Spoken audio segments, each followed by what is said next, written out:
আমাদেরকে যদি বাধ্য করা হয় তাহলে রাজপথেও আমরা নামব। বেশ কিছু জায়গায় আপনারা লক্ষ্য করেছেন, কালকে নির্বাচনী সম্প্রচার যখন হয় ফলাফল হঠাৎ করে বন্ধ, 2 ঘন্টা 4 ঘন্টা লাপাত্তা। এগিয়ে আসেন তিনি হাজার হাজার ভোটে, শেষের দিকে গিয়ে তিনি ফেল, নাই, তাকে খুঁজে পাওয়া যাচ্ছে না। আবার হয়তোবা অল্প কিছু ভোটে কষ্ট নষ্ট করে তাকে ছাড় দিয়ে নির্বাচিত ঘোষণা করা হয়েছে, যেটা অবাস্তব। আবার আমাদের কাছে ডকুমেন্ট আছে, বিভিন্ন জায়গায় রেজাল্ট শিটের উপর কষামাজা করা হয়েছে, পরিবর্তন করা হয়েছে, কিছু কিছু আসনে দ্বৈত নীতি অবলম্বন করা হয়েছে।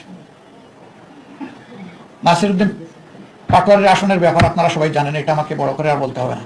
সেখানে কি হয়েছে, সেন্টার দখল করে একজন নেতার আপনজনের নেতৃত্বে সেখানে যা হয়েছে তার সাক্ষী এই দেশবাসী বিশ্ববাসী আপনারা